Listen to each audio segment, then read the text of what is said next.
Hey, bonjour à tous et bienvenue sur ma chaîne YouTube. On se retrouve aujourd'hui pour une vidéo.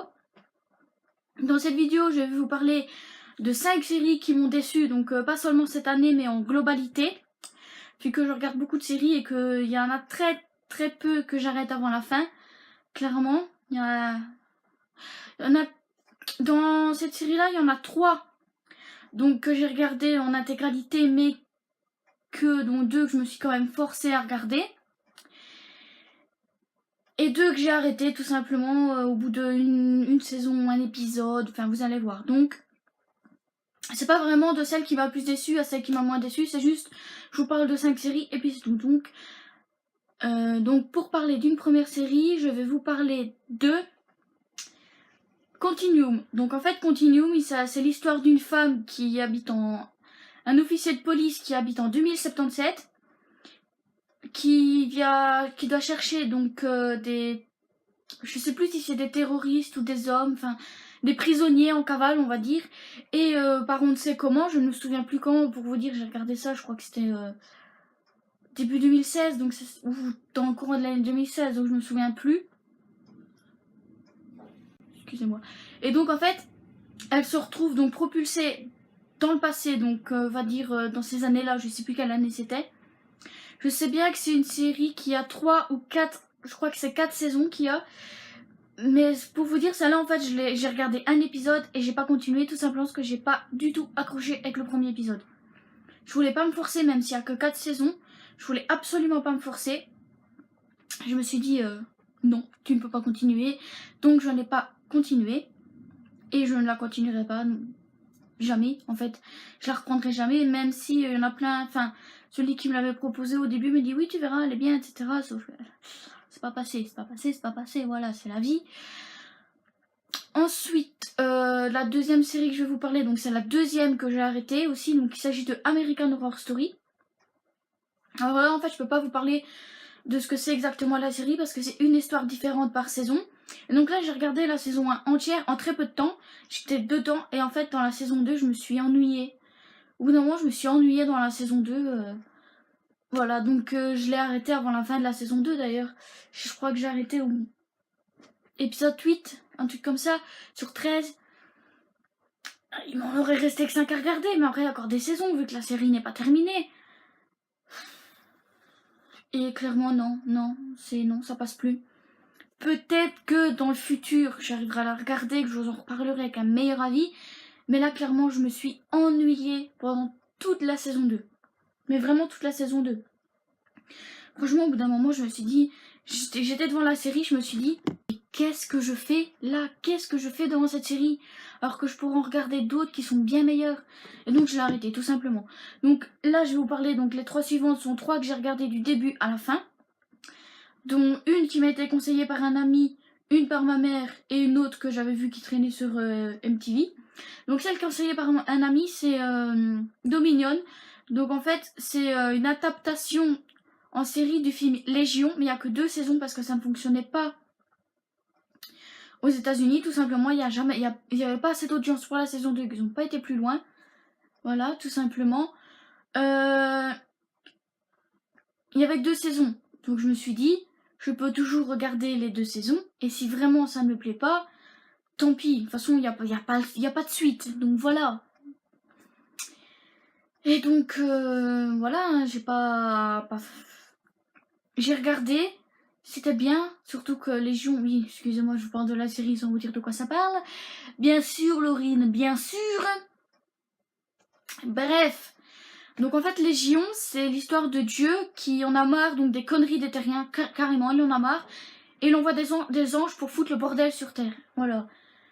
Des anges, normalement les anges, c'est censé être gentil, et pas dans cette série-là. C'est-à-dire qu'il y en a un qui est gentil, donc c'est Michel-Ange, je pense. Et donc lui va créer un groupe de résistants pour combattre ces mauvais anges justement. Il y a plusieurs... En fait je me suis perdue dedans parce qu'il se passe beaucoup de trucs, etc. Et... Je l'ai regardé et d'un seul coup je me suis dit ouais elle est bien, je vais la continuer, mais après coup non. Il y a des séries vraiment meilleures que ça, clairement. Et donc ensuite, Alors là, je pense que je vais me faire engueuler comme je sais pas quoi, parce que c'est une série MTV et les séries MTV sont un peu... Enfin, je veux dire, oui, des séries MTV, j'en connais, j'en ai regardé une avec Teen Wolf, etc. Mais celle-là, c'est pas passé, et heureusement qu'ils l'ont arrêté, tout simplement. Il s'agit de Faking It. Et donc, Faking It, c'est l'histoire de deux filles, me demandez plus leur prénom. Je ne sais plus. Donc, c'est l'histoire de deux filles qui, par un malentendu, tout le monde pense qu'elles sont gays, en fait, qu'elles sont ensemble, qu'elles sont lesbiennes, etc. Et donc, elles décident d'en profiter pour se faire connaître dans leur collège, ou lycée, non, je crois que c'est lycée, dans leur lycée afin de remonter leur cote de popularité. Seulement, au fil de la série, on découvre que la blonde, donc il y a une blonde et une brune, elles sont meilleures amies de base. Et en fait, on découvre que la blonde a réellement des sentiments pour la brune. Je pense que la blonde s'appelle Amy, mais la brune, je sais absolument plus. En fait, le seul personnage qui m'a marqué dedans, c'est le personnage d'Amy, parce qu'elle... On va dire, Amy, elle est entière du début à la fin de la série, tandis que l'autre, la brune, elle est fausse à crever. Moi, j'ai trouvé fausse du début à la fin, clairement. Et donc, c'est une série en 3 saisons. Mais au moins, la troisième saison n'a jamais été terminée entièrement. Je veux dire qu'ils ont bâclé le dernier épisode, ils nous l'ont lâché comme ça en disant il n'y aura jamais de suite, démerdez-vous avec ça. Et donc, au fil de la saison, on découvre donc que Amy a des sentiments pour la brune. Enfin, je vais l'appeler la brune, excusez-moi. Mais la brune, elle, c'est pas son cas parce qu'elle est pas lesbienne. Donc, la blonde découvre qu'elle est lesbienne. Et de là, elle va vouloir... Non, Amy découvre qu'elle est lesbienne. Elle va avoir d'autres histoires à côté parce qu'elles vont se séparer, etc. Enfin, une fake séparation vu qu'elles n'étaient même pas un vrai couple, en fait. Tout simplement. Et ce qui m'a déplu, en fait, c'est la caricature de la lesbienne, genre... vous savez, la lesbienne qui tombe amoureuse de sa meilleure amie, etc., qui n'arrive pas à s'en détacher, la meilleure amie qui fait souffrir, etc. Et ça m'a complètement saoulée. Franchement, il y a une 4ème saison, je l'aurais pas regardée. Tout simplement, je vous le dis clairement, j'aurais abandonné la série. Ensuite, 5ème et dernière série, il s'agit de Under the Dome. Donc Under the Dome a été conseillée par ma mère parce qu'elle a suivi les 3 saisons sur une chaîne belge de télévision. Et en fait, moi, quand ça a commencé, j'allais encore à l'école, donc je me concentrais pas vraiment à regarder la série comme ça, etc. Et au bout d'un moment, je me suis dit, je peux pas regarder la saison 2 vu que j'ai pas suivi la saison 1. Enfin, j'ai suivi, mais des trucs par-ci par-là, j'ai rien compris, je peux pas tout mettre ensemble et faire voilà, ça c'est la saison. Et donc, ça là, c'est la toute dernière en date que j'ai regardée.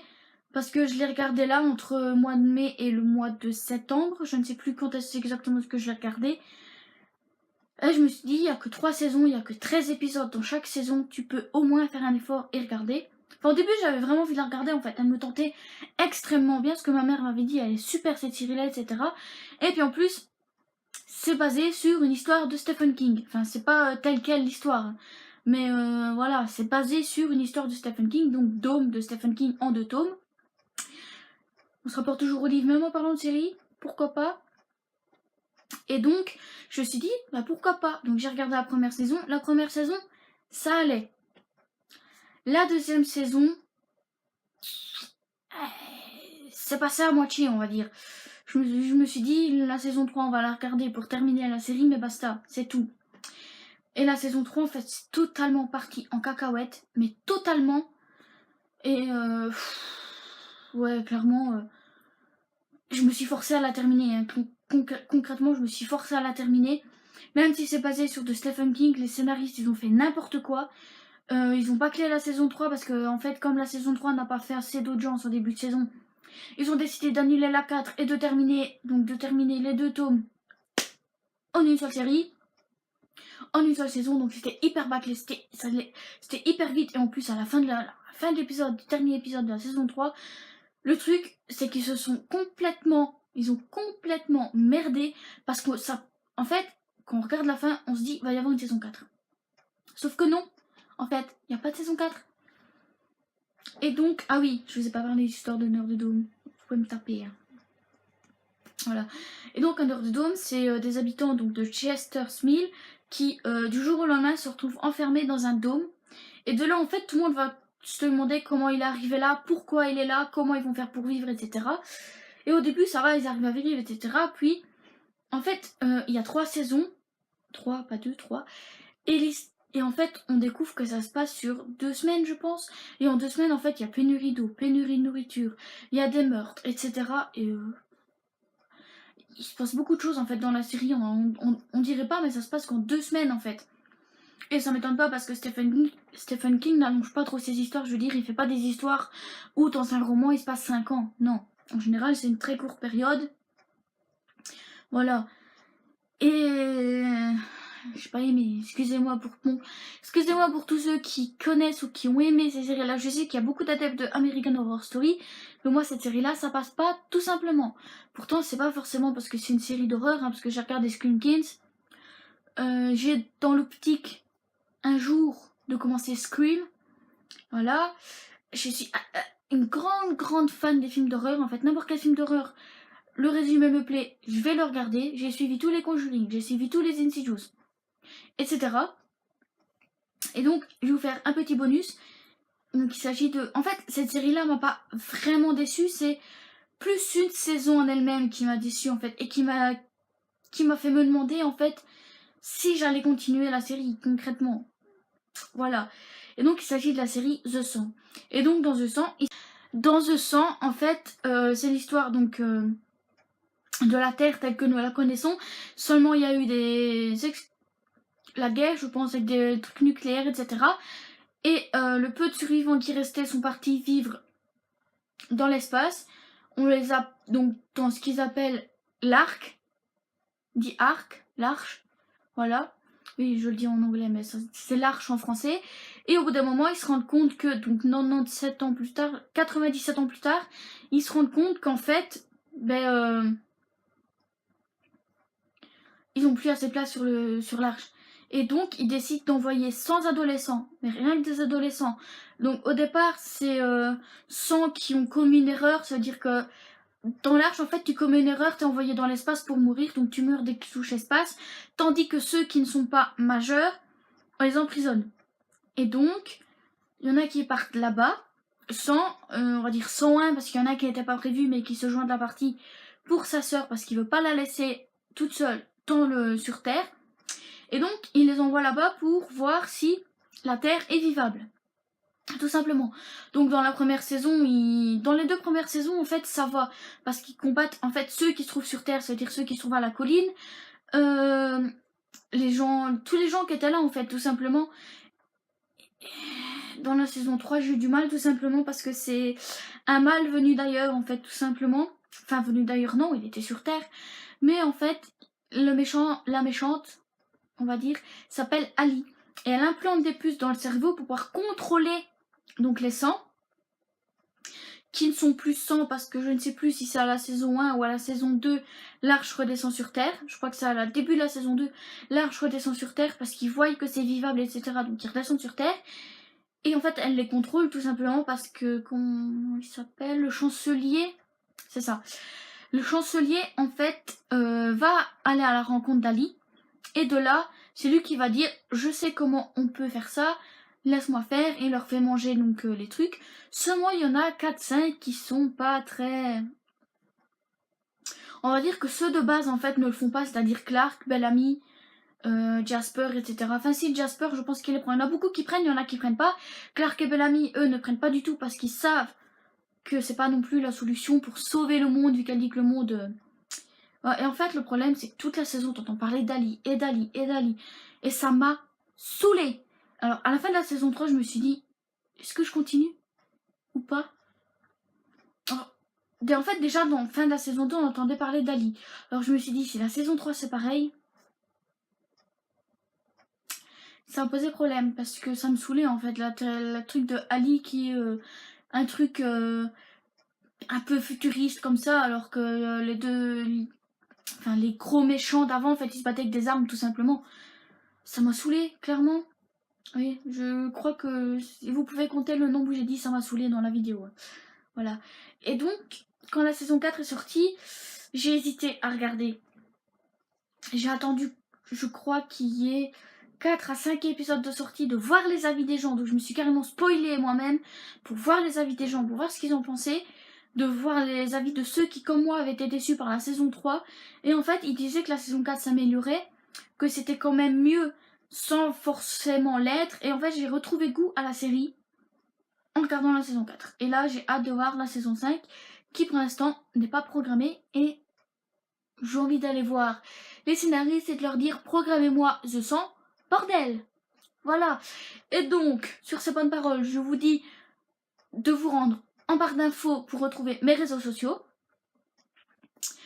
Également, de laisser un pouce bleu et de vous abonner, ça fait toujours plaisir et en plus, ça ne coûte rien. Et nous, on se retrouve bientôt pour une prochaine vidéo.